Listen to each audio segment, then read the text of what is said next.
Bonsoir tout le monde.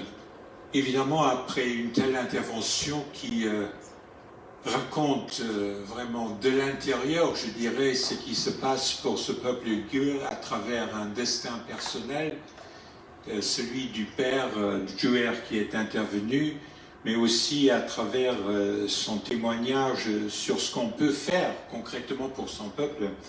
Il est évidemment un peu difficile de passer, je dirais, à une discussion peut-être plus abstraite, plus désincarnée que celle que nous venons d'entendre.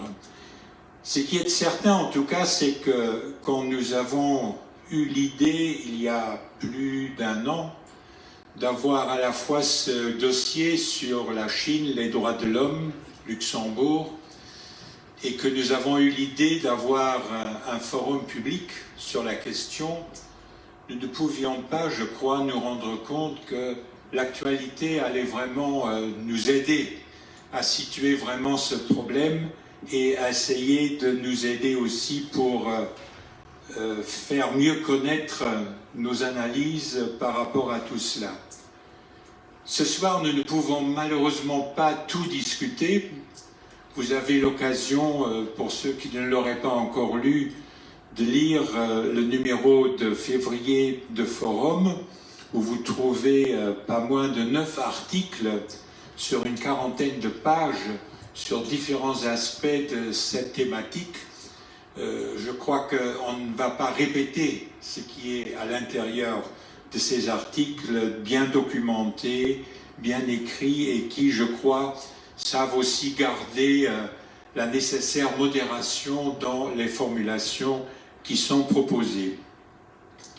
Droits de l'homme en Chine, le drame des Ouïghours, le Luxembourg et la Chine, l'Union européenne et la Chine, commerce et droits de l'homme, comment engager un dialogue constructif entre l'Europe et la Chine, l'axe Pékin-Hollywood, donc il y a toutes ces questions qui sont toujours d'actualité et dont nous allons, si vous le permettez, essayer d'en traiter 3. Premier thème, j'aimerais bien qu'on reste, suite à ce témoignage, sur le drame des Ouïghours. Nous avons eu ce témoignage de Joer Ilham. Nous aurons une autre intervention sur ce sujet par Mareile Haldinger, ancienne conseillère politique au Parlement européen, et qui s'engage depuis plus de 20 ans pour ACAT Luxembourg, mais qui a non seulement introduit le dossier de Forum, mais a aussi écrit sur la lutte d'ACAT pour faire reconnaître les droits humains des centaines de milliers d'Ouïghours qui ont le malheur d'avoir une culture différente de celle des Han, qui ont le malheur d'être turcophones, qui ont le malheur d'être musulmans. Voilà le premier thème sur lequel nous allons revenir tout à l'heure et où j'aimerais, après l'intervention de Mareile, que vous ayez aussi parmi ceux qui le voudraient ici présents la possibilité de réagir pour ce débat. Deuxième thème que je qualifierais un petit peu thème de Luxembourg, Europe, Chine et les relations. La Chine est devenue ces dernières années un partenaire commercial et économique essentiel, non seulement pour le Luxembourg, mais aussi pour l'Union européenne. On pourrait même parler aujourd'hui d'une mondialisation chinoise ou d'une mondialisation sinisée, succédant au système international imposé par les USA en 1945. Et donc, dans cette mondialisation sinisée, où la démocratie libérale et les droits de l'homme n'apparaissent pas pour plus légitimes que l'autocratie et la puissance géopolitique, réinterprétant l'universalité des droits de l'homme. La coopération entre la Chine et l'Europe s'est en quelque sorte incarnée dans l'accord global sur les investissements signé le 30 décembre dernier en pleine répression au Xinjiang et à Hong Kong. Suite à plusieurs rapports très critiques sur la situation des droits de l'homme en Chine en général et de la situation des Ouïghours en particulier, la situation s'est vraiment dégradée ces dernières semaines avec des sanctions d'abord du côté européen suivies par des sanctions plus importantes encore du côté chinois. Les questions que nous nous posons évidemment aujourd'hui, c'est pouvons-nous concilier relations commerciales et respect des droits de l'homme?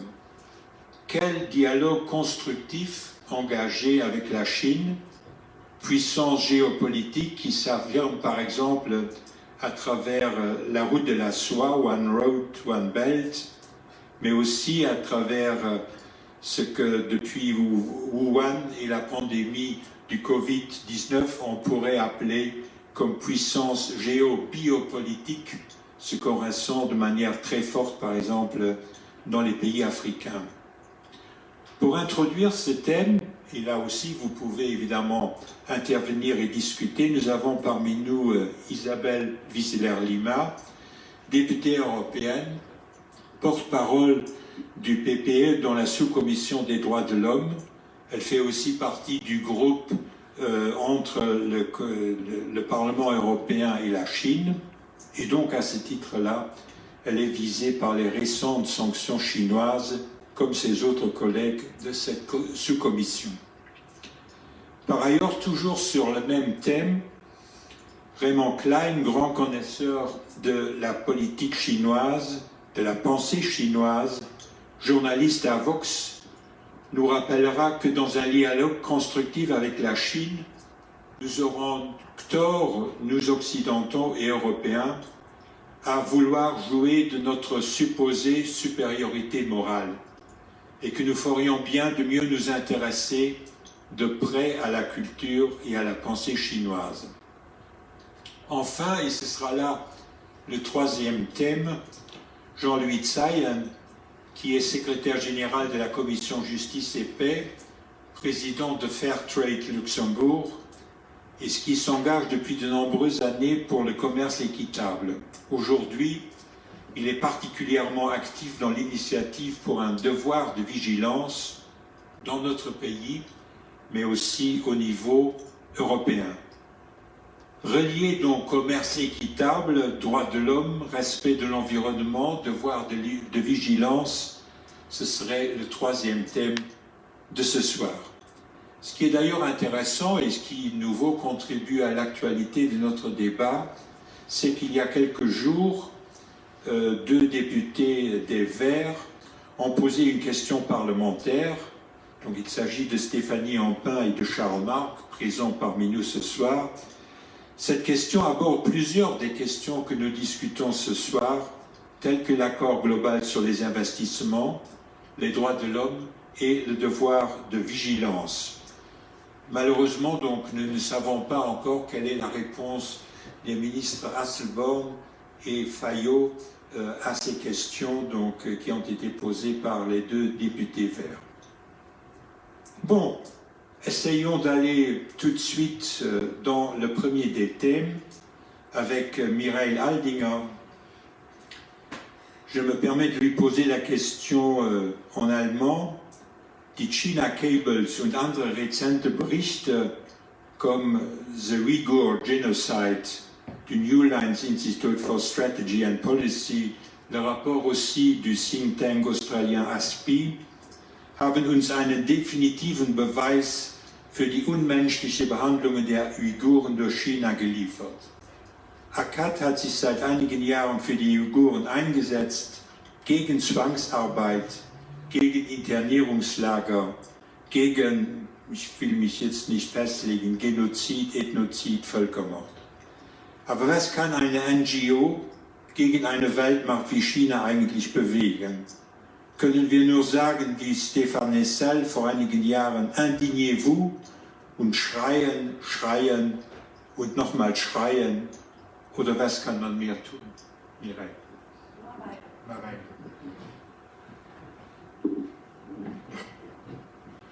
Guten Abend und nochmal willkommen allerseits.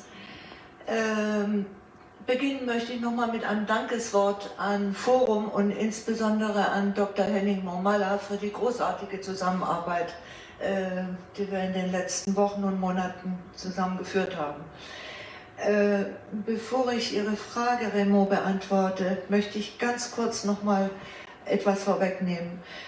Sie haben es mir auch schon etwas vorweggenommen, und zwar unsere heutige Veranstaltung hat an höchster Aktualität gewonnen durch die letzten Ereignisse und Nachrichten, die sich überstürzenden Nachrichten, die in den letzten Tagen auf uns eingegangen sind. So. Zum einen nochmal die Sanktionen, gegenseitigen Sanktionen EU-China. Madame Wieseler ist davon betroffen, das haben Sie gesagt.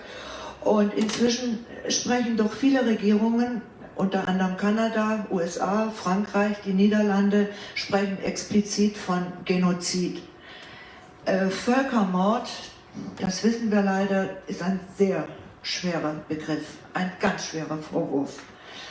Nun, was in Xinjiang und insbesondere in den Lagern dort passiert, scheint in diese Richtung zu gehen, nämlich die versuchte Exterminierung einer Volksminderheit. Dazu möchte ich auf den Raoul Wallenberg-Bericht, Raoul Wallenberg Center for Human Rights, aufmerksam machen. Es ist schlimm. Nun, was kann eine Menschenrechtsorganisation wie ACAT dazu beitragen oder bewegen? Wir verstehen uns als aktiver Bestandteil der Zivilgesellschaft, und die Zivilgesellschaft kann in freien, demokratisch regierten Ländern durch Druck auf die Regierungen einwirken, und sollte sie auch. Und als solches verstehen wir unsere Arbeit. Wir haben auch den Vorteil, dass wir uns nicht unbedingt auf politisch-diplomatische Rücksichtnahme halten müssen. Das ist vielleicht unser großer Vorteil im Vergleich zu der Politik. Ansonsten machen wir Sensibilisierungsarbeit der Öffentlichkeit. Wir versuchen, Problembewusstsein zu schaffen durch Verbreitung von Informationen. Wir arbeiten in großer Vernetzung mit unterschiedlichen Gruppen, zum Beispiel wie heute Abend, mit Forum und auch mit Amnesty International, die sich an dem Heft beteiligt haben, an Artikel. Wir machen Menschenrechtsbildung für Jugendliche, sehr wichtig. Und ein ganz wesentlicher Aspekt unserer Arbeit besteht auch in den monatlichen Appellen, in den Themenkampagnen wie diese hier, also die Kampagne China, Menschenrechte Luxemburg, und in Briefaktionen. Die letzte Briefaktion ging an den Vertreter der EU für Außen- und Sicherheitspolitik, Josep Borrell, und an nicht minder den chinesischen Präsidenten Xi Jinping. Bitte lassen Sie mich noch einen ganz wichtigen Aspekt sagen, der mir sehr am Herzen liegt. Es ist auffallend, dass insbesondere Frauen extrem mutig sind, an die Öffentlichkeit zu treten. Wir haben gerade Joher Ilham gehört. Ich finde das mehr als ergreifend und mutig, was sie uns erzählt hat, und ich bin überzeugt, dass sie, wenn sie nicht ihre Familie in Unsicherheit wüsste, würde sie sich vielleicht noch mal anders ausdrücken. Also der Mut von Frauen, an die Öffentlichkeit zu treten, und vor allem auch, es liegen uns Zeugenberichte vor, die Bücher können später eingesehen werden, die liegen da draußen, von Frauen, die in Lagern gefangen genommen waren, die brutalstem ausgesetzt waren und noch sind: sexueller Folter, Zwangssterilisierung, Zwangsabtreibungen und systematischer Vergewaltigung. Das ist schlimm. Also abschließend, Rechtsstaat und Menschenrechte sind für uns unmittelbar verbunden. Und deshalb, ja, wir müssen uns empören mit Stéphane Hessel. Wir müssen anklagen mit J'accuse von Raphael Glucksmann. Und gerade wir, die wir in Freiheit leben können, das hat auch Joher gerade nochmal gesagt, wir leben in Freiheit. Wir können uns frei äußern. Wir müssen laut schreien. Und ich sage, nie wieder. Nie wieder. Danke, Mareile. Comme j'avais proposé au début, je préférais plutôt que de faire passer les 4 intervenants l'un après l'autre, qu'on ait la possibilité maintenant de discuter brièvement, parce que nous avons pour toute la discussion une petite heure devant nous, sur ce drame des Ouïghours. Donc si quelqu'un parmi vous a envie de poser une question, de faire un commentaire ou d'aider au débat, c'est le moment de le faire.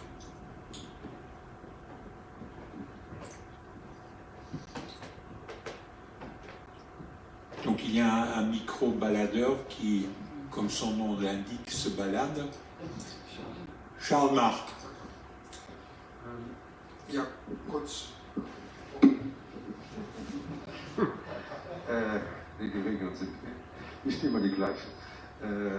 Hat die chinesische Botschaft in Luxemburg auf ACAT reagiert? Gibt es Kontakte, oder sitzen die das aus im Stillen? Ja, gibt es Reaktionen? Soweit mir das bekannt ist, hat die chinesische Botschaft überhaupt nicht reagiert. Auf uns jetzt, auf die Artikel, die im Forum erschienen sind. Aber ich habe allerdings jetzt, da müsste ich nochmal fragen im Publikum, wer das auch gelesen hat. Es kam eine Reaktion der chinesischen Seite. Und zwar war das letztes Jahr auf der Website der chinesischen Botschaft in Berlin. Da müsste ich jetzt aber nochmal das genauer nachforschen. Ich weiß, dass sie sich da in einer Weise empört haben, wie nicht wir ACAT, sondern wie, ich sage es jetzt mal grundsätzlich, die westliche Gesellschaft überhaupt dazu kommt, solche unverschämten Bemerkungen zu machen über die Zustände in Xinjiang speziell. Das sei alles erstunken und erlogen. Und die Leute, die darüber berichten, die suchen Öffentlichkeitswirksamkeit.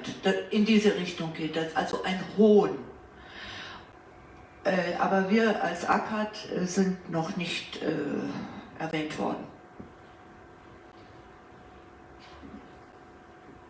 Möchte noch jemand Bemerkungen machen zu diesem Thema?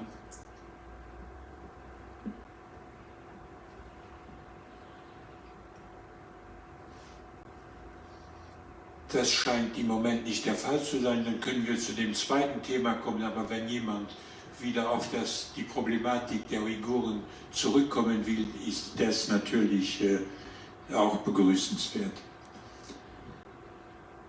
Isabelle Wieser-Lima, donc comme je vous ai présenté tout à l'heure, donc est députée européenne. J'aimerais vous adresser la question suivante. Comment comprendre un Parlement européen qui, d'un côté, en 2019, attribue le prix Sakharov à Ilham Tohti, défenseur ouïghour des droits humains, dont nous venons d'entendre la fille, condamné à la prison à vie, et qui, d'autre part, approuve en principe, en tout cas, l'accord global sur les investissements entre l'Union européenne et la Chine. Comment un tel Parlement, qui semble mélanger la chèvre et le chou, pourra-t-il faire accepter les trois leviers que vous proposez dans votre article à Forum, c'est-à-dire fermer le marché européen aux produits non conformes, exercer un devoir de vigilance efficace et réaliser une coalition transatlantique? Quelle est au fond maintenant aussi la marge de manœuvre d'un Parlement européen après les récentes sanctions chinoises contre plusieurs de ses élus, parmi lesquels vous êtes? Merci beaucoup pour les questions, mais je voudrais surtout dire merci d'avoir la possibilité de m'exprimer ici, parce que ce n'est vraiment pas évident de faire porter la voix. Je dois mettre plus près, excusez-moi, merci. Non, je voulais dire vraiment un tout grand merci de pouvoir m'exprimer, parce que je trouve que c'est l'un des thèmes qui, moi personnellement, dans ce que je fais au Parlement, je considère le plus important. D'ailleurs, au-delà, on aura peut-être l'occasion d'en parler. Je suis aussi dans une commission qui s'occupe beaucoup des informations ou des avancées digitales de l'intelligence artificielle. Et tout ça n'est pas anodin. Vous disiez, n'est-ce pas contradictoire de dire l'un et l'autre? Je ne pense absolument pas. Parce que, et vous aviez évoqué tout à l'heure, le fait de ne pas mettre en avant une supériorité morale et de plutôt donc s'intéresser à pensée et culture chinoise, je n'ai en aucune façon l'impression que nous ayons une quelconque supériorité morale. Je ne ferai jamais l'affront de confondre ce régime autoritaire et ses méthodes, et ce qu'il fait au peuple ouïghour, et ce qu'il fait à sa population, le manque de liberté qui est imposé au peuple, au pluriel, en Chine, et ce régime autoritaire. Ça n'a rien à voir. Donc, pour moi, il n'y a pas de contradiction à beaucoup de niveaux. Parce que, pourquoi nous avons donné le prix Sakharov, je crois que c'est une évidence, je n'ai pas besoin de m'étendre.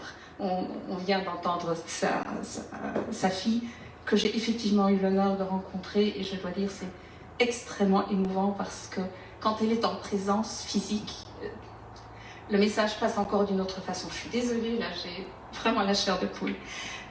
Pourquoi est-ce que ce n'est pas contradictoire après avec avoir une relation commerciale avec la Chine? Je dois dire que je ne refuserai jamais un dialogue avec d'ailleurs qui que ce soit. Vous savez, quand nous avons ces résolutions que nous faisons au Parlement européen, parfois, et je suis très heureuse d'entendre ACAT et aussi du travail qu'on fait au Forum, parfois on se dit, on parle, et qu'est-ce que ça a comme conséquence? Ce ne sont que des mots, est-ce que ça porte? Je dois dire que quand je vois les personnels de l'ambassade ou les ambassadeurs qui veulent vraiment, avant que nous ayons une résolution, avoir un contact avec nous, je suppose que ça ne les laisse pas indifférents. D'ailleurs, les sanctions qu'on vient de prononcer, manifestement, n'ont pas laissé indifférente la Chine qui a réagi. Donc parler, dire les choses, ou alors des sanctions, n'est pas indifférent pour ces pays, ne serait-ce qu'à cause de l'image qu'ils donnent dans leur population. Et je vais essayer d'y revenir. Donc encore une fois, ne pas couper le contact, je crois que c'est normal. Et avoir des relations commerciales avec une Chine me semble une évidence dans le monde d'aujourd'hui. À moins de me dire, nous ignorons complètement la Chine. La Chine n'existe plus pour nous. Est-ce que c'est une solution? Je ne pense pas. Par contre, et j'insiste beaucoup dessus dans l'article que j'ai fait pour Forum, ça ne peut pas nous être indifférent, cette relation commerciale dans son essence. Il faut que nous œuvrions là où nous pouvons œuvrer, là où nous avons une incidence. J'ai toujours tendance à dire que nous devons être conscients de ce qu'est un régime autoritaire. C'est autre chose. On ne les convainc pas avec des paroles. On n'arrive pas à les changer avec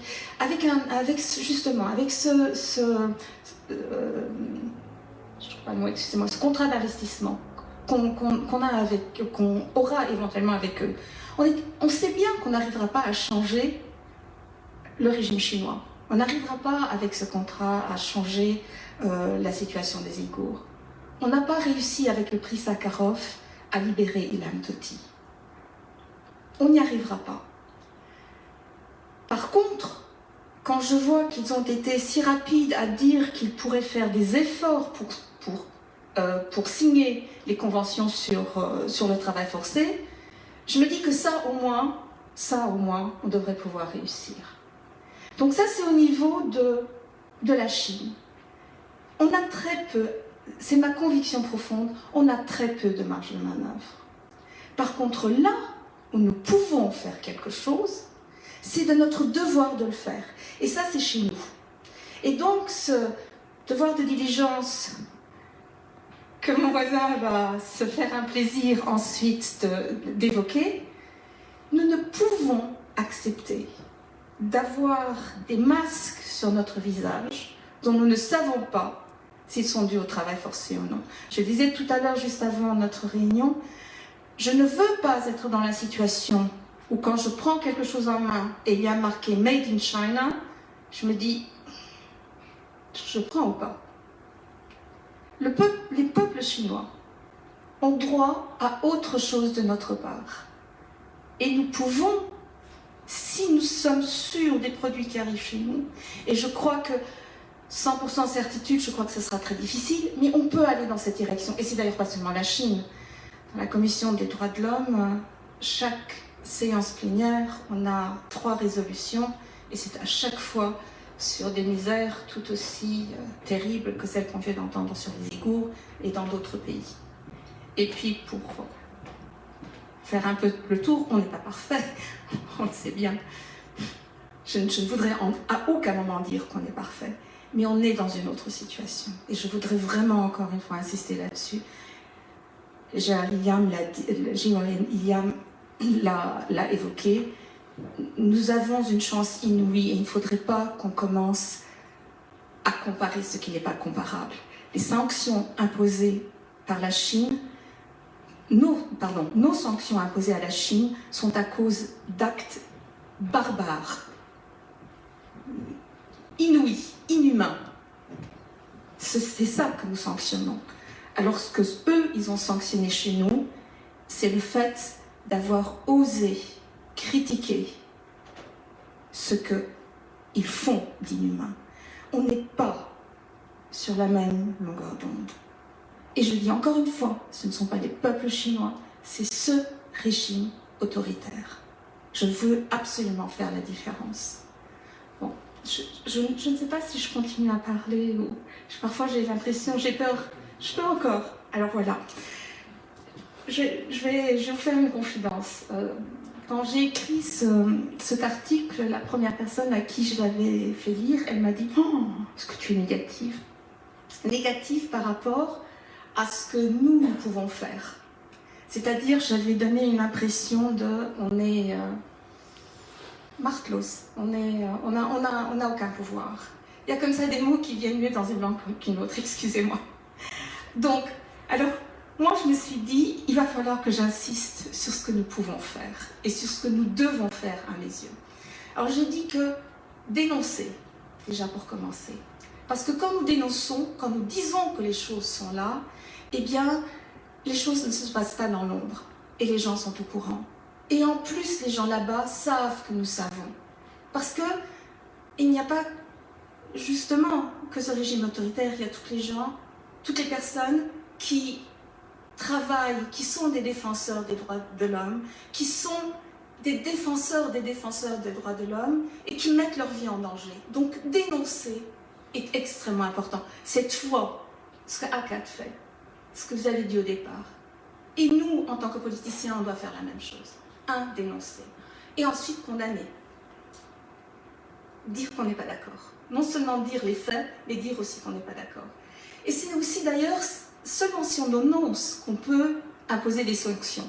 Parce que si on ne dénonce pas, difficile de prononcer des sanctions, même si ce n'est pas ce que je préfère. Parce que mieux que les sanctions, à mon avis, c'est de, sans complexe, à cause de ce que j'ai dit tout à l'heure, de cette différence qu'il y a entre ce que nous condamnons et ce qu'eux ils condamnent, ce régime autoritaire condamne, sans complexe, vraiment soutenir les gens qui, là-bas, travaillent pour les droits humains. Ne pas commencer à dire, mais notre supériorité morale à droite ou à gauche, non.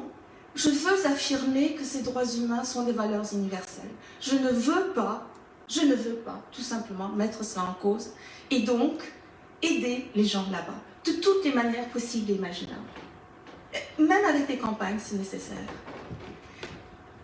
Ce régime autoritaire chinois ne se gêne absolument pas de faire des campagnes de désinformation et de chercher à prendre influence chez nous pour faire ce qu'ils font. Alors pourquoi hésiterions-nous à chercher à prendre de l'influence pour les droits de l'homme en Chine? Donc, la différence. Ensuite, Et là, je vais vers d'autres choses qui sont plus politiques, mais qui sont, à mon avis, absolument indispensables. C'est qu'il faut, au niveau de la scène internationale, être très très vigilant, parce que les Chinois ont pris, je ne devrais pas dire les Chinois, c'est ce régime, a pris énormément de poids au niveau international. Et l'Europe en a perdu beaucoup. Je ne dirais pas que nous ne sommes pas nous-mêmes coupables de cela, mais c'est un fait. Or, ils cherchent à changer la définition même de droits humains. Et ça, c'est inacceptable. Pour nous, c'est inacceptable. Et je trouve encore une fois, là aussi, que nous avons le droit d'être agressifs à ce niveau-là. Très, très, très important. Quand je continue, donc, on va vers des choses plus commerciales, c'est-à-dire que faire attention aux exportations que nous faisons. La surveillance de masse qui se passe en Chine aujourd'hui, et notamment chez les Ouïghours, est inimaginable pour nous. Les exemples que j'ai entendus sont affolants. Et ils sont affolants pour la Chine et pour le monde entier. Les Chinois sont très forts pour tout ce qui est la monnaie électronique. Or, c'est une manière de surveiller les gens qui est d'une efficacité effrayante. On sait où vous êtes, à quel moment, ce que vous achetez, à quel endroit. Il faut vraiment faire attention à ce que nous faisons et aux moyens que nous laissons entre les mains de régimes autoritaires. Donc, la vente des technologies, faire attention à ce niveau-là, et puis faire attention chez nous, justement, aux endroits qui pour nous sont stratégiques, comme l'électricité, comme, bon, je viens de dire, la technologie. Il faut vraiment faire attention où nous laissons pénétrer des actionnaires liés à l'État chinois. Parce que ce n'est pas anodin, ce qui se passe à ce niveau-là. Et je disais, le commerce, je l'ai déjà dit, mais faire attention. Donc, on va parler de due diligence. Et enfin, parce que je voudrais aussi finir sur deux notes positives. L'une, c'est que je crois qu'il ne faut jamais, jamais couper le dialogue. Nous avons des dialogues sur les droits humains au Parlement européen avec la Chine. Je trouve qu'on doit le continuer. Il ne faut jamais couper, même quand il y a ce que j'appelle vraiment la langue de bois. De l'autre côté, il faut continuer ce dialogue. Il ne faut pas couper les ponts. Ça, c'est d'un côté, pas couper les relations. Et de l'autre, je crois, je suis vraiment convaincue qu'il faut que tous ceux qui défendent les mêmes valeurs des droits de l'homme, même si on n'est pas parfait, je trouve qu'il faut vraiment un lien transatlantique, un lien avec tout ce qui se rapproche de démocratie dans le monde, parce que les régimes autoritaires ont pris énormément de poids dans le monde. Je vais finir là-dessus, mais je dis ça depuis plus d'une année, depuis presque 2 ans. Nous avons Erdogan en Turquie qui a des tendances hégémoniques. Nous avons la Russie qui a vraiment aussi s'est recroquevillé sur quelque chose de beaucoup plus agressif. Nous avons Xi Jinping en Chine qui n'est pas celui qu'on avait avant. On a vraiment quelque chose de beaucoup plus dur qui s'est mis en place, mais en Inde aussi, il y a quelque chose de beaucoup plus autoritaire qui s'est mis en place par rapport à ce qu'on avait. On a Bolsonaro au Brésil. Heureusement, on n'a plus Donald Trump aux États-Unis. Je dirais qu'en Europe, nous avons aussi 2 pays qui nous font beaucoup de soucis. Beaucoup de soucis. Et donc, on a des tendances autoritaires qui étaient moins présentes avant. Donc, et ils se comprennent. Je me disais il y a encore pas très longtemps aussi par rapport à la Chine et la Russie qui étaient un peu frères ennemis. Je me disais le jour où ils voudront nous combattre, ils s'uniront. Et il y a très peu de temps, on voit qu'ils sont en train, mais il faudrait presque dire heureusement, mais c'est tellement compliqué en ce moment à cause justement de cet autoritarisme, ils sont en train de faire une joint venture pour l'espace. Donc, soyons vigilants et essayons en tant que, je dirais, oui, pays démocratiques ou qui ont des valeurs de droits de l'homme telles que nous les concevons. Essayons de faire un front commun parce que je ne pense pas qu'on puisse en sortir seul. Merci beaucoup. Merci. Évidemment, il nous manque ici un lien d'une certaine manière qui est le lien maintenant aussi avec la situation ici au Luxembourg. Pour ceux qui ont lu les différents articles dans l'édition de Forum du mois de février, il y avait notamment l'article de Laurent Schmitt qui parle du Luxembourg en tant que der naive Türöffner, en essayant de montrer que finalement, à travers ces investissements, à travers ces prises d'action, ces prises de pouvoir à l'intérieur de différentes sociétés ici au Luxembourg, la Chine commence à exercer un poids qui est non négligeable et qui se traduit aussi, je dirais, dans le domaine du soft power, même si on n'en parle pas beaucoup, par exemple par la présence à l'intérieur de notre université d'un Institut Confucius. Je crois dont on sait très bien ce que l'Institut Confucius représente ici comme moyen d'exercer un pouvoir de la part des dirigeants actuels de Chine. Avant d'engager une discussion autour de cette thématique, j'aimerais bien donner la parole à Raymond Klein. J'ai formulé ma question en allemand, mais je crois qu'il va préférer de répondre en français. Raymond Klein, Sie treten ein für ein besseres Wissen über und ein einfühlsameres Verständnis für die chinesische Kultur und wollen nicht, dass wir Europäer die Moralkeule der Menschenrechte schwenken, wie es für 150 Jahre die Missionare mit der Bibel taten. Sie befürworten einen offenen Universalismus, geben aber auch ihrer Bezeugung Ausdruck, dass nicht nur Glaubwürdigkeit, aber auch Standfestigkeit wichtige Teile eines konstruktiven Dialogs sind. Wie kann heute ein solcher konstruktiver Dialog aussehen zwischen geopolitischen und geoökonomischen Erwägungen sowie dem Einsatz für universelle Menschenrechte? Raymond, vous avez la parole. Oui, merci.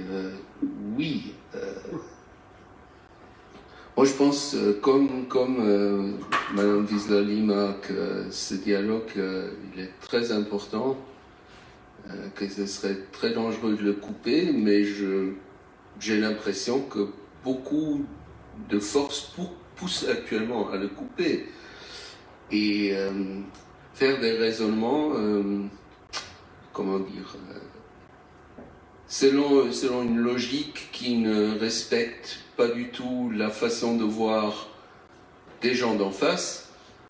C'est évidemment la garantie de ne pas avancer dans le dialogue. Donc il faut bien comprendre que si le gouvernement chinois qu'on condamne a raison, c'est évident.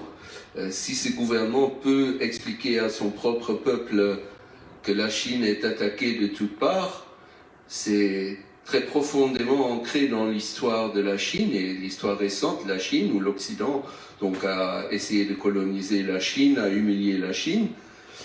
Et cette situation, évidemment, si on parle comme si cela n'existait pas, parce que souvent, ici à l'Ouest, on ne le sait même pas, évidemment, c'est la garantie de renforcer les préjugés d'un côté comme de l'autre. Donc c'est pour ça que je trouve que dialogue, oui, mais dialogue informé, bien sûr. Hein. Sinon, je dois dire, je trouve un peu difficile, disons que j'ai aucun problème pour voir que ici, on est nous, individus, on est nous, ONG, à condamner les méfaits de la Chine au Xinjiang, dans d'autres régions, contre sa propre population majoritaire. Donc ce n'est pas seulement un problème du gouvernement chinois par rapport à des minorités. Hein. On est là à le condamner, évidemment, oui. Par contre, dès qu'on passe à l'étape de dire le pays doit condamner la Chine, le Luxembourg, l'Union européenne, les États-Unis. Oui, peut-être, mais quand on dit ça, il faut penser aussi à ce que ces pays représentent par leur attitude passée et par leur attitude présente envers les droits de l'homme. Le dire, un pays comme les États-Unis, franchement, si c'est le plus important défenseur des droits de l'homme, c'est mal foutu pour les droits de l'homme. Personnellement, je trouve le bilan désastreux. Ça a commencé en 2001 à devenir vraiment mauvais. Et c'est intéressant quand même. En 2001, la Chine, qu'est-ce qu'elle a fait? Elle a dit, oui, nous aussi on combat le terrorisme, et c'est à ce moment-là que c'est quand même renforcé la répression contre la minorité ouïghour. Donc c'est une situation dans laquelle on est aussi complice. On trahit les droits de l'homme, nos pays trahissent les droits de l'homme et évidemment facilitent la même trahison à un degré évidemment bien plus grave par des pays comme la Chine. Donc, oui. Excusez-moi, là, je trouve que vous... C'est très fort ce que je vais dire, mais je trouve que c'est pervers ce que vous dites. Par rapport aux États-Unis, bon, c'est pas le pays le numéro 1 en droit de l'homme, on est d'accord. Mais si on soupèse un pays comme l'autre, déjà c'est pas le débat. On n'est pas là à dire celui-là il est plus juste, moins juste, plus grave, moins grave, à violer les droits de l'homme. Là, le sujet de la soirée, c'est la Chine, c'est pas les États-Unis, c'est pas bon. Mais si vous dites que la Chine a utilisé si je vous ai bien compris, votre raisonnement se base sur la lutte contre le terrorisme après 9/11, qui a été importée en Chine et c'est là où je trouve, excusez-moi encore votre discours un peu pervers, ou alors c'est moi qui ne l'ai pas bien compris. En fait, ma façon de comprendre cette situation, c'est que les Chinois se sont appropriés justement cette lutte contre le terrorisme pour lutter contre leur propre minorité, qui était, tiens, comme par hasard, les musulmans. Parce que la lutte contre le terrorisme qu'ont mené les États-Unis, la CAT la trouve géniale, c'est ça? Je n'ai pas dit ça, mais en fait, la Chine s'est servie de l'argument de 9/11. Non, alors je vous ai mal compris. Vous m'avez mal compris. Alors excusez-moi. Oui. Donc c'est bien clair, ce n'est pas à l'origine du problème, ne se trouvent pas les États-Unis qui ont à juste titre lutté contre le terrorisme après la chute de leur tour. Je vous ai bien compris alors. Donc Guantanamo, vous trouvez ça génial? Non, mais je veux être clair. Sérieusement, que ce je crois sincèrement qu'il faudrait essayer de revenir à notre thème, donc, qui est la Chine et les droits de l'homme. Je veux comprendre si vous accusez indirectement, c'est ce que j'ai compris, les États-Unis d'avoir entraîné la Chine à lutter contre les musulmans. Non, ils ont facilité, du fait d'abuser de cette notion de terrorisme, ils ont facilité à bon nombre de pays de faire des choses encore plus graves que ce qu'ils faisaient. Mais ça, c'est pas un argument. Enfin, tous les jours, on trouve un argument pour agir. Je n'ai pas pris argument. Okay. Je trouve ça quand même intéressant, cette situation. D'accord. Qu'on revient en 2001 et qu'on voit que c'est un moment où en Chine aussi des choses changent. Parce que, quand même, il y a une chose qui me surprend, et je vais revenir au sujet de ce soir alors, parce que le sujet, c'est apparemment pas les droits de l'homme, c'est les Ouïghours et la Chine. C'est tout. Pardon? Oui, c'est si tout. Donc j'ai resté dans Umbrella, c'est droits de l'homme. Donc si je parlais des droits de l'homme, j'étais comme dans le sujet. En Chine, c'est particulier. Oui. Pour les Ouïghours, ça c'est le sujet de la soirée. Donc pareil, je propose quand même qu'on laisse parler Raymond, donc il y a la parole. Quand même, ce qui me surprend un peu, parce que je m'intéresse depuis longtemps à la Chine, comme on l'a dit, ce problème de la répression des Ouïghours, il n'est pas nouveau. Il est vraiment tout sauf nouveau. Et même en 2001, 2002, quand ça s'est aggravé déjà, une première fois, il n'était pas nouveau. Et il n'est pas nouveau aussi parce que, Parce que cette région de la Chine, il y a des gens qui pensent qu'elle ne devrait même pas appartenir à la Chine. Il y a des indépendantistes. Donc le gouvernement central, il n'aime pas ça, donc il agit contre ça. Tout ça, c'est les choses qui se passent dans d'autres pays. Très près d'ici, d'ailleurs, l'Espagne, par exemple, la Catalogne, c'est une affaire très compliquée. Sauf que en Catalogne, il y a un rappeur qui se fait emprisonner. Donc cette fameuse liberté d'opinion qui existerait ici, elle existe bien, sinon je ne pourrais pas parler, mais elle est quand même limitée, et elle est limitée parfois d'une manière, moi j'aime pas. Hein. Mais, par contre, en Catalogne, on ne met pas les gens dans des camps, on ne fait pas les mêmes choses qu'en Chine. Donc c'est une différence. Mais en même temps, il faut voir que dans cette constellation de mouvements ouïghours, il y a aussi des mouvements violents. Alors, c'est plutôt une petite partie de ces mouvements, mais je crois que c'est pas par hasard que la fille de M. Ilan, Joda, elle insiste sur le fait que son père était pacifique, parce que c'est une distinction à faire. Et donc, la situation de la Chine par rapport à ça, elle a surréagi, elle a réagi d'une manière pour faire primer son intérêt dans la région, mais elle a réagi par rapport à quelque chose, par rapport à laquelle d'autres pays réagissent. Vous avez dit les États-Unis ont bien fait de réagir aux attentats, peut-être en 2001 d'envahir l'Afghanistan, peut-être en 2003 l'Irak, je suis beaucoup moins sûr déjà que vous soyez encore de cet avis, voilà. Donc, voilà, on prend quelque chose, le terrorisme, et on fait n'importe quoi. Ça, c'est les États-Unis, et on fait des choses très très graves. Ça, c'est la Chine. Alors, je suis surpris parce que depuis 20 ans, cette histoire est connue, la situation des Ouïghours. Ça fait quand même des années que c'est devenu pire, un peu avec l'avènement de Xi Jinping. Et maintenant, soudain, ça éclate. Alors, votre mérite, vous faites une campagne, c'est très bien, mais j'ai quand même un peu le soupçon que c'est lié aussi à la posture géopolitique des États-Unis. Quand je prends la déclaration récente de M. Biden qui dit « Oui, il faut empêcher la Chine d'avoir trop de puissance, d'être le pays le plus puissant du monde », oui, et l'attaquer sur un dossier qu'on connaît depuis longtemps, surtout aux États-Unis. Ils ont recueilli, contrairement à l'Europe, ils ont recueilli beaucoup de réfugiés.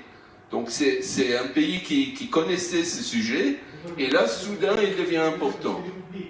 Pardon ? Vous avez mélanger la discussion complètement, si vous permettez à faire. Il n'a rien à voir avec la géopolitique. Si j'ai bien compris, on parle des droits d'homme. En général, comme on dirait, si vous voulez, particulièrement, qu'est-ce qui se passe en Chine? Mais les droits de l'homme, ça a toujours été instrumentalisé. Vous pouvez commencer. L'Amérique, l'Afghanistan, l'Irak, ça c'est d'autres discussions. Ce n'est pas la discussion qui fait à faire forum ici. Il n'a rien à voir maintenant avec le droit d'homme des États-Unis, le droit d'homme de l'Afrique du Sud. On parle comme on dirait les droits d'homme dans une société civile, avec une société éthique, une tradition européenne avec une démocratique, et on ne peut pas discuter de la géopolitique. Si vous voulez passer de la géopolitique, c'est une autre soirée, une autre discussion. Là, on peut vous suivre. Mais là, vous mélangez tout. Vous avez fait un bazar. Il n'a rien à voir avec la géopolitique. Je crois que je gêne beaucoup de gens en disant ce que je dis. Parce que c'est une discussion différente. Pour moi, ce n'est pas du tout une discussion différente. Et je suis très inquiet de voir la haine aussi contre la Chine, contre les Asiatiques en général, qui est en train de s'accroître. On a eu des crimes racistes un peu partout. Toute cette dynamique qui tourne en rond. Et personnellement, moi, ça m'inquiète, cette instrumentalisation. Et je voudrais qu'on parle droits humains, qu'on relativise un peu, comment dire, qu'on n'attaque pas en bloc, et Mme Vizali m'a d'ailleurs insisté là-dessus, il faut maintenir quand même un dialogue, qu'on n'attaque pas en bloc un pays comme la Chine, qu'on ne mette pas un containment, comme on disait au temps de la guerre froide, contre la Chine, qu'il n'y ait plus aucun contact, qu'on n'ait plus de connaissances sur la culture. Et là encore, il faut dire les choses comme elles sont. C'est pas l'Occident qui tourne le plus sur cette spirale, c'est bien la Chine. Hein. Par exemple, les sanctions, on a beaucoup parlé des parlementaires qui ont été sanctionnés, mais il y a aussi le Merix Institute en Europe, qui est un des rares instituts dont je suis convaincu qu'il a une vision neutre de la Chine, qu'il a une vision qui veut un dialogue, parce que vous avez beaucoup maintenant de petits instituts qui ne font autre chose que dénoncer tous les méfaits que ferait la Chine et de jamais parler d'autre chose. Comme moi, je ne devrais jamais parler d'autre chose apparemment. Voilà. Je ne sais pas quoi rajouter. Moi, ça m'inquiète. Seulement, je vois qu'on risque aussi de créer une spirale qui va droit dans une guerre froide et peut-être une guerre chaude. Mais Raymond, excusez-moi, alors, pour rassembler un peu tout ce que vous avez dit, on peut ne pas être de la même opinion, mais premièrement, quel serait votre message, là, à nous, au public, bien concis, et qu'est-ce que vous proposez? Toujours sur le sujet droits de l'homme, Chine, relations, Luxembourg, Union européenne. Qu'est-ce que vous proposez? Moi, je pense qu'une des choses importantes, ce serait que les individus et les ONG qui, justement, veulent changer quelque chose en matière des droits de l'homme, doivent garder une certaine distance par rapport à des pays et des institutions. Sinon, leur crédibilité par rapport aussi au peuple chinois, parce que finalement, la crédibilité du gouvernement chinois à l'intérieur de son pays, elle est importante. Si vous dites garder une certaine distance à certains pays, vous pouvez être plus concret, s'il vous plaît? Garder notre mandat, justement, c'est de découvrir tout ce qui ne va pas. Oui, bien sûr. Indépendamment des pays. Oui. On n'est pas payé par un pays pour taper sur un autre, on est bien d'accord. Mais par exemple, j'aime beaucoup de choses que Mme Vizdarima a dit, mais cette idée de front commun pour les valeurs occidentales, d'abord pour les droits de l'homme, pour les droits de l'homme, c'est quelque chose que je ne vois pas très bien. D'une part, parce que beaucoup de partenaires des pays occidentaux ne passent pas vraiment très bien dans cette catégorie, et d'autre part, parce que c'est quand même aussi un danger de confrontation absolue. Et donc, je pense que... Pourquoi ça vous fait peur, cette confrontation? Parce que ça nous dirige tout droit vers la guerre. Je crois qu'on a une intervention guerre dans le public ici. On me permet d'attendre. Oui. Il y a effectivement madame qui... il y a Patrick. Oui, je crois peut-être qu'on peut se mettre d'accord sur quelque chose. On est bien d'accord sur le fait que dans les questions de droits de l'homme, il n'y a pas deux poids, deux mesures. J'ai bien suivi, pas deux poids, deux mesures. Oui, absolument. Ok. Vous parlez de diplomatie, vous parlez de risque de guerre, vous parlez de bonnes relations, d'amitié entre les peuples. Très bien. Dans les droits humains universels, je ne parle pas des valeurs occidentales, dans les droits humains, il n'y a pas deux poids, deux mesures. Ce n'est pas parce que je vais être copain avec les États-Unis que je ne dois pas condamner la peine de mort telle qu'elle est pratiquée aux États-Unis. Même chose pour la Chine. C'est pas parce que, bien sûr, il ne faut pas provoquer la guerre, je suis d'accord, mais c'est pas ça la question. Lorsqu'il y a des gens qui sont torturés et tués et exécutés, il faut le dénoncer au nom des valeurs universelles. Voilà, pas deux poids, deux mesures. On est d'accord. Oui. Oui, je ne comprends pas l'intervention, mais oui, on est d'accord, bien sûr.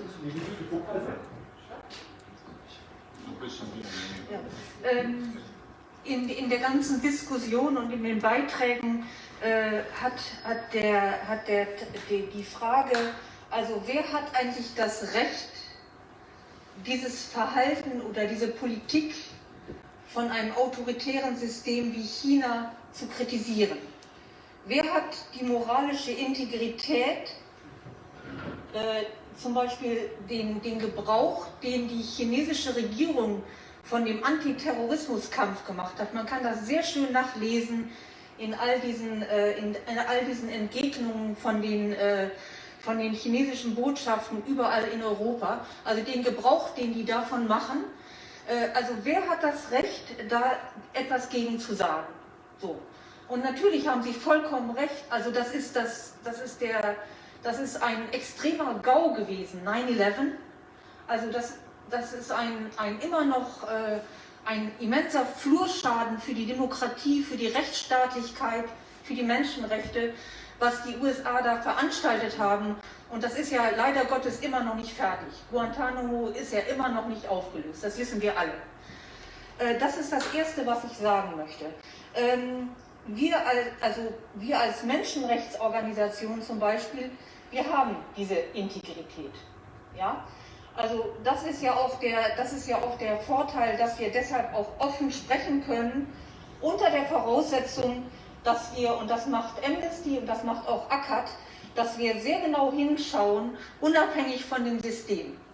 Also wo wir Menschenrechtsverletzungen ausfindig machen, da klagen wir sie an, unabhängig von dem System, und wir legen sogar einen besonderen Wert darauf, unsere Fälle sozusagen zu verteilen.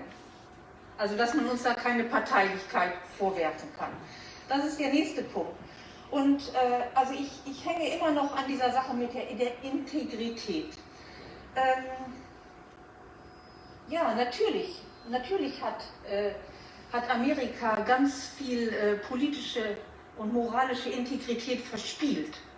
Und ich glaube, wir sind jetzt aber im Moment mit dem neuen Präsidenten an einem Punkt, wo sie wieder auch wirklich eine Führungsrolle übernehmen können als Garant von Demokratie. Sie haben oft dagegen verstoßen, das wissen wir. Ja? Aber wir sind im Moment an einem Punkt, wo das vielleicht wieder mehr als Führungsrolle und auch als Wächteramt etabliert wird. Und das finde ich sehr wichtig. Dann möchte ich noch mal kommen auf den Punkt, den auch Patrick Byrne erwähnt hat. Der scheint mir nämlich sehr wichtig zu sein. Das ist die Sache mit der Universalität der Menschenrechte. Es gibt eine große und lange Diskussion, ob nicht sozusagen die Menschenrechte in sich schon etwas an sich hätten von Okkupation durch westliche Werte. Und da möchte ich ganz deutlich sagen, die universellen Menschenrechte haben zwar von ihrer Basis her ein philosophisches Fundament, was in der europäischen Tradition fundiert. Aber wenn man jetzt mal von dieser Fundierung absieht,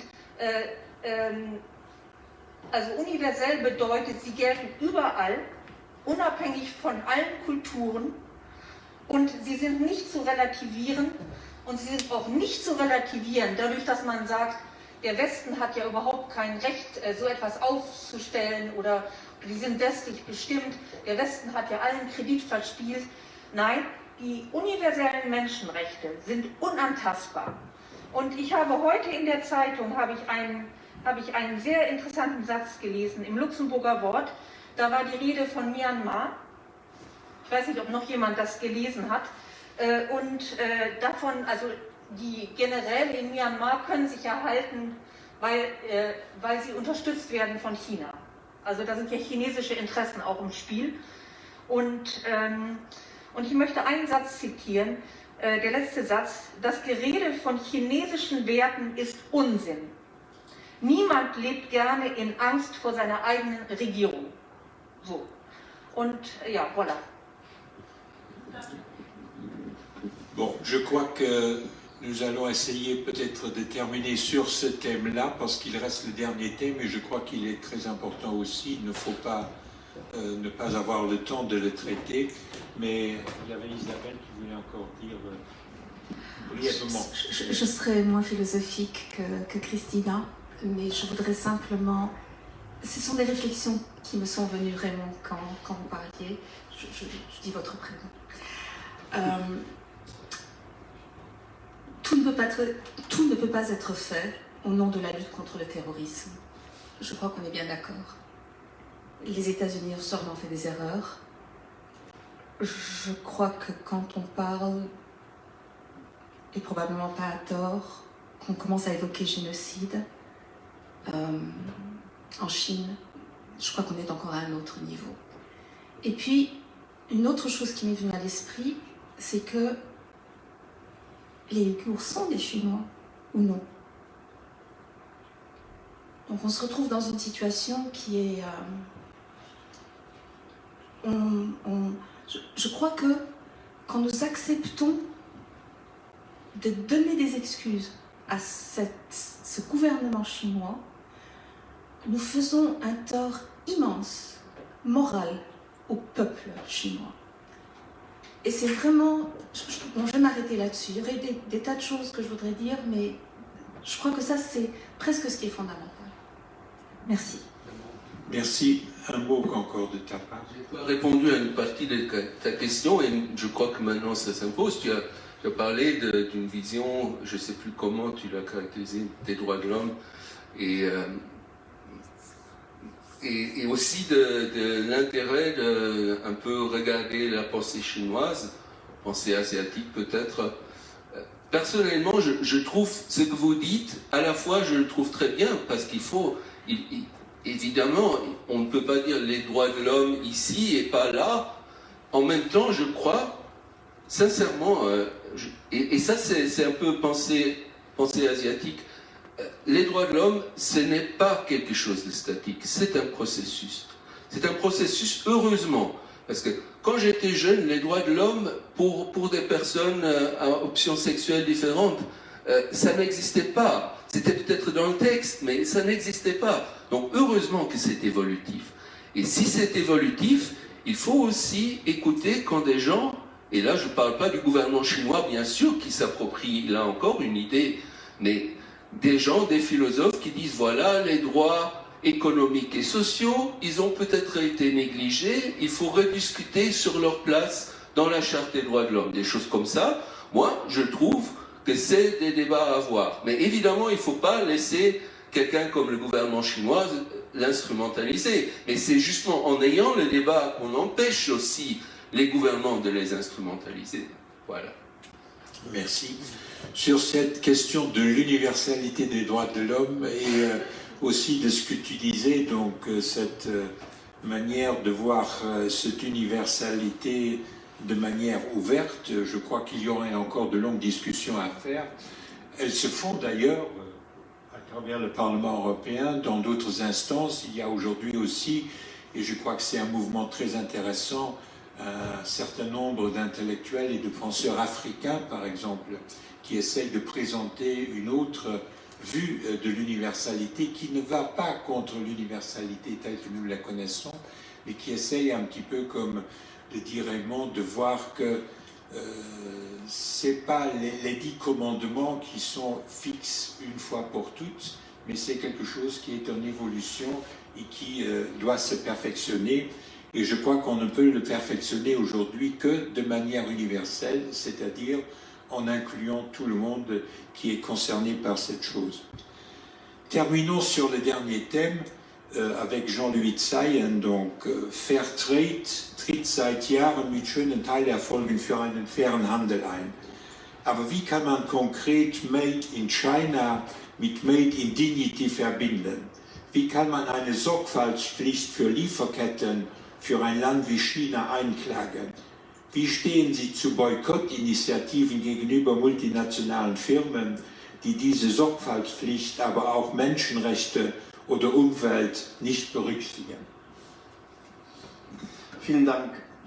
Wenn es denn so etwas wie eine Strategie gab, Wandel durch Handel, dann muss man sagen, dann ist sie kläglich gescheitert. Diese Feststellung liest man in der Einleitung zu dem Forum-Dossier. Ich muss sagen, ich kann diese Feststellung weitgehend teilen, aber sollen wir jetzt im Umkehrschluss sagen, wenn China ein Risikoland in Sachen Menschenrechte und Wirtschaft ist, ziehen wir die Grenzen hoch und kappen alle Beziehungen, insbesondere auch Wirtschaftsbeziehungen. Nein, ich glaube nicht, weil damit haben wir noch keine Menschenrechtsverletzungen verhindert. Und zweitens, weil es auch anders gehen kann und anders gehen muss. Es ist überhaupt keine Frage, wo es zu massiven Menschenrechtsverletzungen im wirtschaftlichen Bereich kommt, muss gehandelt werden. Egal, ob es in China oder anderswo stattfindet. Um aber zu vermeiden, dass es rundum Kahlschläge gibt, es gibt in der Tat eine Reihe von Beispielen, wo man sagen kann, dass Made in China sich mit Made in Dignity nicht ausschließen. Konkrete Beispiele gibt es im landwirtschaftlichen Bereich, sprich Fairtrade, oder in der Elektronikindustrie, sprich die einzigen fairen Handys, die es weltweit gibt, werden von Fairphone, werden von Shiftphone in China zusammengebaut. Es gibt sie also. Sozial verantwortliche Unternehmen, die in China mit westlichen europäischen Unternehmen zusammenarbeiten. Genauso wie es auch Unternehmen gibt, die fortwährend mit Menschenrechtsverletzungen zu tun haben und permanent impliziert sind. Und ich würde noch sagen, eine dritte Kategorie, und die bereitet mir eigentlich auch Sorgen, die sich für ihre Lieferkette nicht interessieren und die jetzt wegen Covid-19 plötzlich erfahren haben, wie problematisch das werden kann, wenn man sich jahrelang nicht richtig für seine eigenen Lieferketten interessiert hat. Wieso ist es denn auf makroökonomischer Ebene bislang nicht passiert, dass ein Wandel durch Handel in Sachen Menschenrechte vor sich gehen konnte? Oder man sogar sagen muss, gescheitert ist? Ganz einfach. Weil flankierende wirtschaftspolitische und menschenrechtliche Maßnahmen bislang weitgehend gefehlt haben. Das hat eine Reihe von wirtschaftlichen Akteuren, muss man auch sagen, nicht wenig arrangiert. Wir sind im Moment in einer ganz anderen Bewegung, wo deutlich wird, dass wir eine menschenrechtliche Sorgfaltspflicht brauchen, wie es sie seit 2017 in Frankreich gibt. Wie Deutschland es jetzt mit dem sogenannten Lieferkettengesetz auf eine bedauerlich schwache Art und Weise umsetzen möchte, aber die Niederlande haben es vorgemacht, vor 2 Wochen, dass man das wesentlich besser machen kann als Deutschland, mit dem Gesetzesprojekt, das dort im Parlament eingebracht wurde. Und natürlich, was natürlich absolut zu begrüßen ist, wenn auf europäischer Ebene dies auch vor sich gehen sollte, wie unter anderem der aktuelle Justizkommissar Didier Reynders hier heute im Abgeordnetenkammer war und auch seine europäische Gesetzesinitiative Sustainable Corporate Governance vorgestellt hat. Nichtsdestotrotz muss man sagen, und das ist vorher auch ein paar Mal gesagt worden, es darf kein deux poids, deux mesures geben. Wenn man ein solches europäisches oder nationale Gesetzgebung einbringt, hat das den Vorteil, dass man nicht auf ein einzelnes Land, sprich China oder whatever, fokussiert, sondern ein Lieferkettengesetz macht auf den Grundprinzipien der Vereinten Nationen, was die Unternehmen verpflichten würde, die Auswirkungen ihrer Geschäftstätigkeit auf die Menschenrechte und die Umwelt in einer Risikoanalyse auszuwerten. Präventionsmaßnahmen, Abhilfemaßnahmen, das sind die Schlüsselworte, die für ein europäisches oder nationales Lieferkettengesetz gelten müssen. Und natürlich wäre dies auch eine Teilantwort auf die inakzeptable Situation in den Internierungslagern in der Region Xinjiang, wo die Uiguren in Zwangsarbeit stecken. Und hier ist die Textilindustrie, nur um die mal klar auch zu benennen, insbesondere gefordert, weil jedes 5. Baumwollkleidungsstück, das weltweit verkauft wird, Garn oder Baumwolle enthält aus dieser Region, wo China eines der führenden weltweit Produzenten von Baumwolle und nicht nur Textilien ist. Abschließend ein Wort zu Luxemburg und China, dass wir das auch nicht ein bisschen vergessen bei dem Ganzen. Luxemburg setzt sich selbst in eine Spannungslage, wenn es auf der einen Seite China den roten Teppich ausrollt, um die Eingangstür für Europa zu sein. 40% der Direktinvestitionen in Europa laufen über Niederlassungen chinesischer Banken hier in Luxemburg. Und gleichzeitig ist auch Luxemburg Kandidat für den Sitz im Menschenrechtsrat der Vereinten Nationen. Und falls im Oktober Luxemburg hineingewählt werden würde, wird jetzt ein bisschen spannender, weil mit der Kandidatur der USA sind jetzt plötzlich 4 Kandidaten für 3 Sitze da. Aber falls das der Fall wäre, werden sie sich dort am runden Tisch wiederfinden mit China, die bereits Mitglied des UN-Menschenrechtsrates sind. Nur um das mal ein bisschen zugespitzt auch so in dieser Form noch hineinzubringen. Interessanterweise möchte ich auch sagen, abschließend, es ist im Moment nicht China, was Sturm gegen ein europäisches Lieferkettengesetz läuft in Sachen Menschenrechte, sondern Business Europe, einen europäischen Arbeitgeber- und Lobbyismusverband in Brüssel.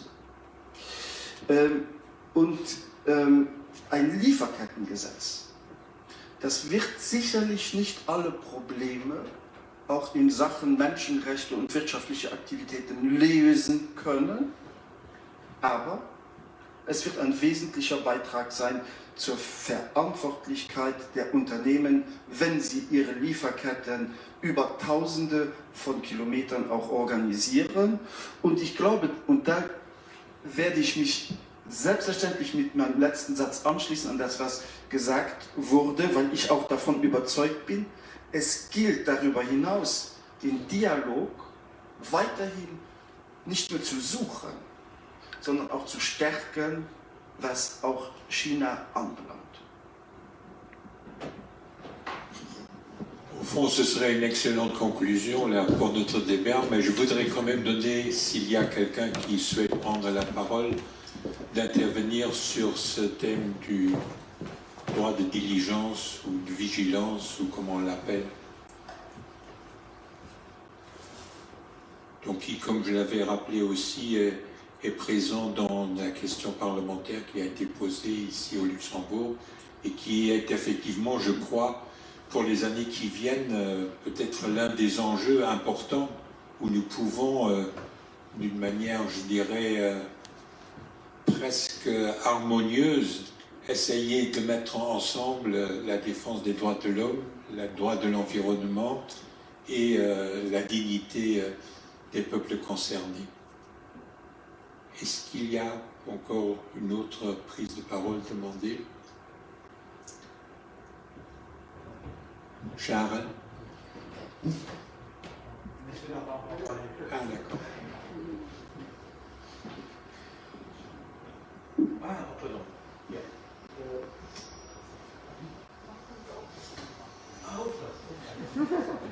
Also, was mich beschäftigt den ganzen Abend, ich glaube, ich befürchte, dass die Frage der Menschenrechte uns näher rücken wird und immer mehr beschäftigen wird. Das ist nicht der Bereich, also China, und dass sich Fragen stellen an uns, wie werden wir mit diesen Fragen umgehen und dass es nicht nur eine Frage ist, was wir tun sollen, sondern auch, wie werden wir uns als Menschen verstehen. Ich denke da an die 4. Frage von Kant, was ist der Mensch? Nicht nur die Frage, was sollen wir tun, sondern wie verstehen wir uns? Ja, es stürzen auf uns Menschenrechtsfragen ein in einer Vehemenz, die so stark sind, dass sich die Frage stellt, an Luxemburg, an die Europa, an die ganze Welt, wie verstehen wir uns, wie wollen wir leben? Das ist eine fundamentale Frage. Und die können wir nicht nur, wir haben nicht nur Antworten, wir müssen darüber nachdenken. Ich denke an etwas ganz Spezielles hier in Luxemburg, da werden Sie sich jetzt wundern, dass ich das sage. Das hat auch damit zu tun, weil alles vernetzt ist in der Welt, die Menschenrechtsfrage. Am Samstag war eine Manifestation in der Stadt, da ging es um Menschenrecht auf Wohnen in Luxemburg. Da habe ich mir gerade gedacht, guck mal, da hängt doch alles zusammen. Alles hängt zusammen, es gibt so viele verletzte, blessierte Menschen und wir müssen uns hier, und dafür ist ja hier diese Gruppe auch da, heute ein schöner Abend, dass wir darüber nachdenken, wie verstehen wir Leben, wie verstehen wir Menschsein, wie verstehen wir Ökologie, all die Fragen, ja. Und die werden uns beschäftigen müssen und es ist wichtig, hier sitzen ja kompetente Politiker aus mehreren Parteien, beschäftigt euch bitte in euren Parteien mit ethischen Fragen, ja, mit ethischen Fragen, wie wir hier leben wollen. Und das ist nochmal was anderes, eine andere Facette als die Frage, was sollen wir tun?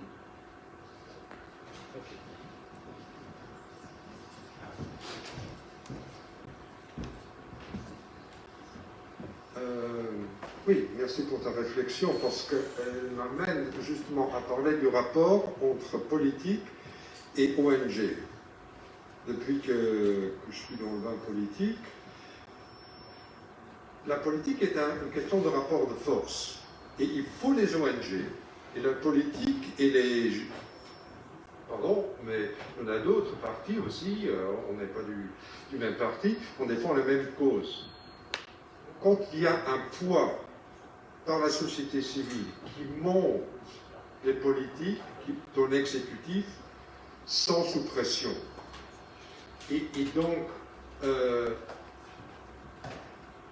une deuxième réflexion que je vais faire, c'est qu'en parlant due diligence, droit de vigilance, ce sont nos entreprises, la FEDIL, entre autres, qui se battent contre actuellement. Et je crois que c'est malsain de nous mettre dans une position, comment dire, Rassismensch, il est maltraité, parce que, en tant que citoyen, je suis pris entre deux. Et on me fait faire des choix tous les jours qui mènent aux violations des droits de l'homme. Parce que les entreprises ici, une entreprise, ça fait un moment que j'ai travaillé sur qu'est-ce qui est la question de la CSR, de l'entreprise responsable. Mais il y avait une réponse très citoyenne, très claire, de produire dans de bonnes conditions des produits corrects de qualité, dans le respect des droits des travailleurs. Mais si on n'offre pas ce genre de produit aux consommateurs, aux citoyens consommateurs, il est dans une situation juste impossible. Et je crois que la CAT a un objectif, un objet qui est, comment dire, noble, mais il faut le lier, comme Louis l'a fait, avec le quotidien. C'est-à-dire, consommer mal un t-shirt à 5 €, non, on rejoint la question d'éthique. Mais, malheureusement, cette réflexion n'est pas assez partagée. Et comment dire, moi, il y a des intérêts économiques, je ne veux pas être naïf, mais il y a un manque de réflexion. Quand maintenant on parle des Ouïghours, on découvre pour beaucoup, en tant que politique, mais aussi avec l'histoire des masques, beaucoup d'entreprises ont réalisé quelles sont les chaînes d'approvisionnement, et mince, j'ai un produit sale dans mon entreprise. Ils n'en voulaient pas, les responsables, mais ils l'ont découvert. Parce que, donc, il y a de l'information à fournir, justement pour responsabiliser tout le monde et pour qu'il y ait un consensus civique monte. Et donc, je comprends bien qu'il y ait des ONG, chacun a son activité, mais tout est lié. Hein. Il y en a un autre à Rome qui l'a dit. Donc il ne faut pas qu'il y ait trop de sectorisation au niveau des ONG, hein, qu'on se rencontre davantage parce que la défense de l'homme et du plus faible, c'est ça notre objectif à tous. Mais nous pouvons agir en allant consommer au jour le jour, pas surconsommer.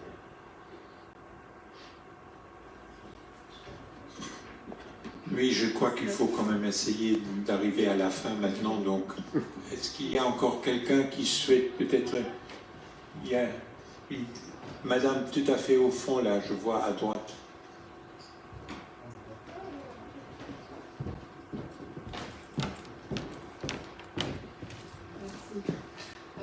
En fait, je pense que la question c'est plutôt pour Madame Islamim. Si je vous ai bien compris, je ne vous vois pas, donc c'est peut-être un peu bizarre, voilà.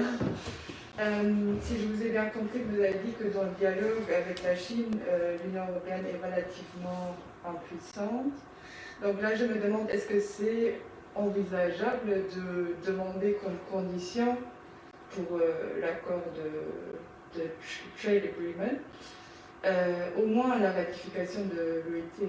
Est-ce que vous pensez que c'est envisageable? Je ne pense pas que...